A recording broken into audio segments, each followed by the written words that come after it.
Donc, j'ai 2 magazines Amina, un de mars 2017 et un de janvier 2017, avec une actrice, Aïssa Mega.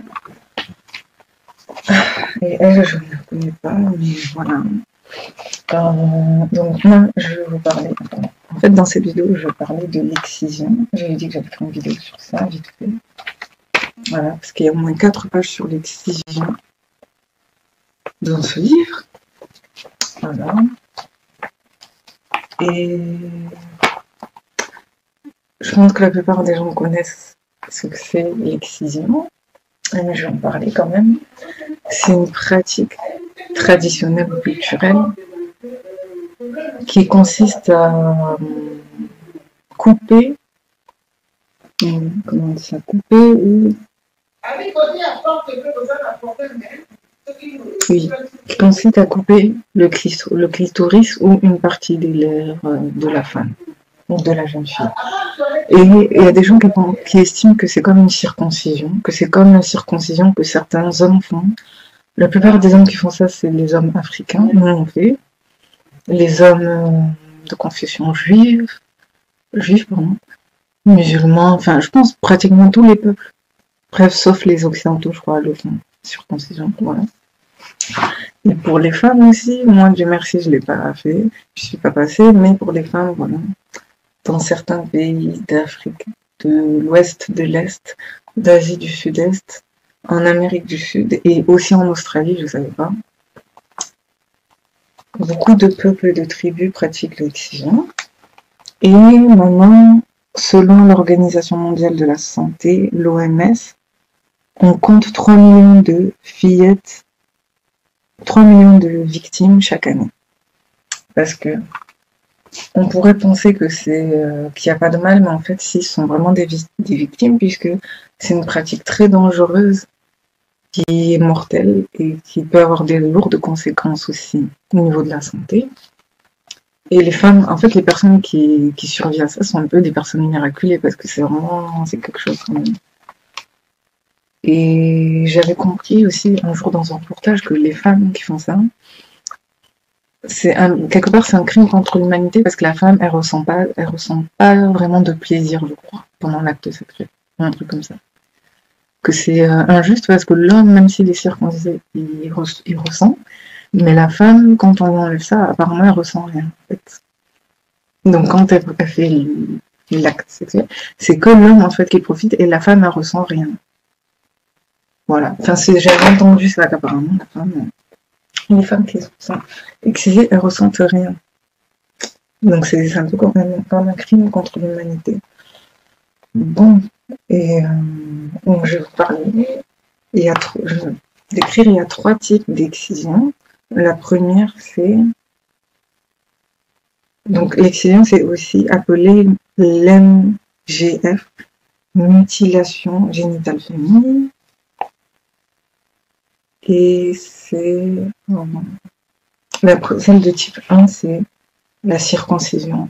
C'est l'ablation du prépuce du clitoris. Donc c'est une petite boule qui se trouve, il me semble, qui se trouve juste en haut du pubis, un truc comme ça, bref. Et l'excision de type 2, c'est la clitoridectomie qui excise le clitoris et les petites lèvres. Après, il y a celle de type 3, l'infibulation ou la circoncision circoncision pharaonique. Parce que ça, c'est vraiment la totale, c'est l'ablation totale du clitoris, des petites lèvres et une partie des grandes lèvres. Donc en gros, il ne reste pas grand-chose. Non, franchement, il ne reste pas grand-chose.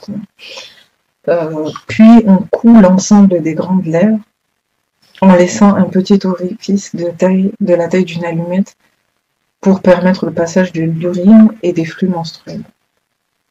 Non, franchement, ça c'est hardcore.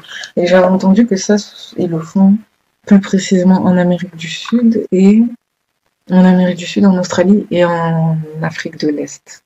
Ce qui est Éthiopie, Somalie, tout ça. C'est chaud. Donc, non, mais vraiment qu'apparemment, Il y en a quand elles se font dévierger, elles recoudent. Il y en a qui demandent à recoudre pour. Bref, c'est vraiment horrible. Et les raisons de cette pratique sont millénaires. Non, les raisons d'une pratique millénaire. Donc cette pratique, elle existe depuis très longtemps. Et pour certaines tribus, certains villages, c'est un moyen de préserver la chasteté des femmes, pour veiller à ce que les femmes restent chastes, qu'elles ne fassent pas les rapports avant le mariage. Ça réduit les pulsions sexuelles. Ça garantit l'honneur de la famille. Et pour donner une bonne image de la fille, pour pas que ça soit considéré comme une fille légère. Et aussi pour des raisons psychologiques aussi, j'avais vu. Pour l'équilibre psychologique de la femme, je sais pas si c'est vraiment vrai, mais apparemment la virilité de l'homme, elle peut augmenter, ça peut augmenter la virilité de l'homme. Ça pourrait améliorer la fertilité, d'enlever le clitoris et améliorer aussi l'hygiène de la femme. Bon, moi je sais pas, en même temps c'est ce qu'ils disent apparemment. Il y a plein d'autres raisons. Avoir un meilleur lait pour allaiter, limiter les risques de maladies pour le nouveau-né.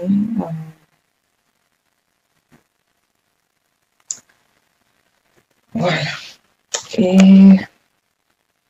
Et ça, contrairement à ce qu'on pourrait penser, ça se pratique pas qu'en Afrique, mais aussi en Amérique du Sud, par tous les peuples premiers en fait, justement. En Amérique du Sud, en Australie, en Asie du Sud-Est. Les principaux pays, c'est le Mali, la Guinée, l'Égypte, le Burkina Faso, le Sénégal, la Somalie, l'Indonésie, l'Inde, un peu le Pakistan, l'Amérique du Sud, l'Australie. Et je sais qu'au nord-est du Congo aussi, au Kivu, ouais. Je sais que là-bas aussi, le font, apparemment. Enfin, j'avais vu un truc comme ça, je crois. Les dangers de l'excision médicalisée, parce qu'il y a même des médecins maintenant qui font l'excision. Mais on dit que c'est un vrai danger. Et l'autre danger aussi, c'est l'intégrisme religieux, qui mettent sur le même plan la circoncision masculine et l'excision, alors que c'est pas la même chose apparemment. Et le fait qu'il y a beaucoup de gens qui pensent que ça vient de l'islam, alors que c'est quelque chose qui existait avant même l'islam, puisque le premier cas d'excision génitale féminine a été observé sur une momie égyptienne qui remonte à 2000 ans avant Jésus-Christ. Ce sont des scientifiques qui ont fait cette découverte. Et c'est une pratique millénaire bien antérieure à l'islam. Et l'islam qui interdit toute forme de mutilation contre la personne humaine ou des choses néfastes qui peuvent lui nuire, car elle est sacrée. Voilà, en islam, la personne humaine est sacrée, donc on n'a pas le droit de se mutiler, de couper des trucs, tout ça. Donc voilà, et là c'est Binta Diallo. C'est l'ancienne, oui, c'est l'ancienne Miss France Guinée de 2011 qui est créée l'année dernière, en 2016, elle a créé une pétition sur Change.org pour qu'on sensibilise les personnes, et plus précisément les personnes qui viennent d'Afrique de l'Ouest, je pense, qui pratiquent encore l'excision, parce que chaque année, apparemment, en France, il y a 11 000 filles qui font face à l'excision, quoi. Et donc voilà. Et ça a marché puisque dans certaines classes, maintenant en éducation civique aussi, on parle de l'éducation sociale. Je crois que ça s'appelle comme ça, l'éducation sociale. Mince.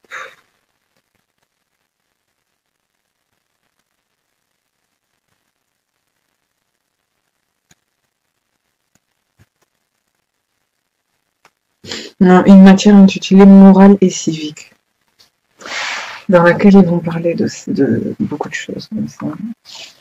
Et il y a des améliorations aussi. La conclusion, c'est qu'il y a quand même une amélioration en Afrique de l'Ouest, en Côte d'Ivoire, au Sénégal, au Burkina Faso, il y a de plus en plus de personnes qui dénoncent ça et qui n'hésitent pas à aller même jusqu'à un procès pour interdire ça et pour qu'il y ait des réparations.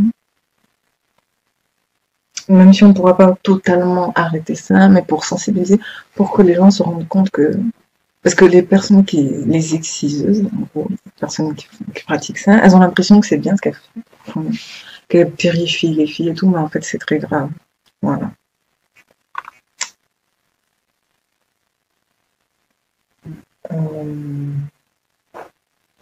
Bon. Moi, franchement, je suis contre ça, même si voilà, j'ai pas vécu dans ça, bien sûr que je suis contre ça, voilà. Oui, je suis contre. Voilà. Malheureusement, on ne pourra plus tout enlever, mais je suis contre. Puisque c'est vrai que chaque être humain est libre. Même si c'est vrai qu'on a des traditions et tout.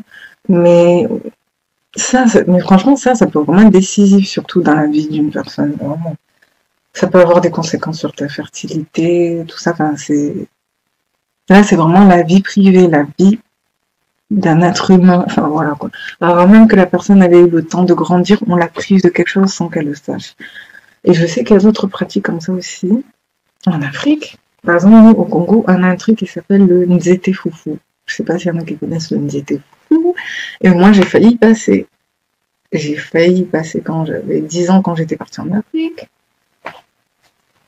En fait, le Nzete, c'est la grosse cuillère en bois qu'on utilise pour faire le foufou. Donc, on appelle ça Nzete Foufou. Et donc, vous savez, il y a des... pas toutes les filles noires, hein.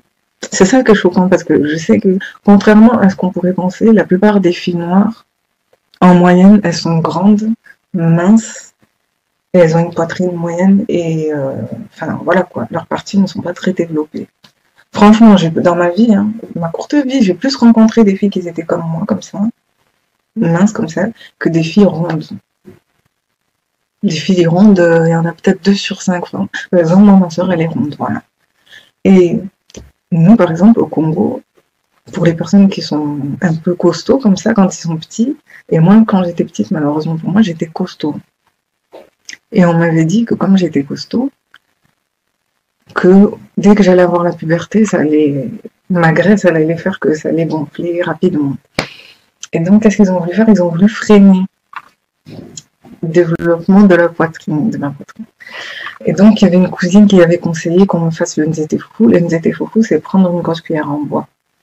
Et tous les matins et tous les soirs, pendant plusieurs jours, taper en haut et en bas de chaque sein. En haut et en bas comme ça, en haut et en bas comme ça. Et ça marche. Parce que ma grande cousine, elle avait 28 ans quand on était parti en Afrique, je crois.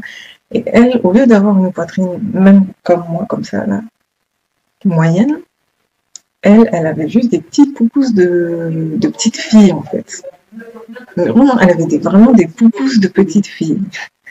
Donc ça marche vraiment, le Nzete Foufou. Et malheureusement, il y en a qui passent à ça. Et c'est que quand elles tombent enceintes et qu'elles accouchent, que la poitrine, elles gonfle pour l'allaitement, en fait. C'est le seul moment où elles ont de la poitrine. Et moi, j'ai failli...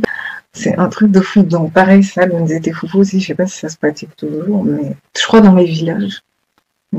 Et c'est triste. Moi, je trouve que c'est triste. Non, moi, franchement, je peux pas faire ça à mon enfant. Moi, je me rappelle, ma mère, un jour, pendant la nuit, elle était venue, elle avait fait ça. Elle était en train de dormir. J'ai fait non. Parce que je voulais pas. Mais vraiment. Parce que ma cousine, elle était très belle, mais elle était pas très féminine. Enfin, ça lui enlevait une part de sa féminité, je trouve. Surtout quand tu as envie de te faire épouser par quelqu'un, ça peut rentrer en jeu aussi, je trouve. Donc voilà. Donc tu prives quelqu'un de son corps avant même de grandir. Avant même que la personne ait grandi, tu la prives de son corps. Enfin, voilà quoi. Tu lui mets des barrières dans sa vie. Donc c'est un peu bizarre. J'espère que les gens ont compris. Donc non, moi je suis contre l'excision et... même si il me reste encore beaucoup de choses à apprendre là-dessus. Et je sais qu'en Tanzanie aussi, le pratique. Voilà.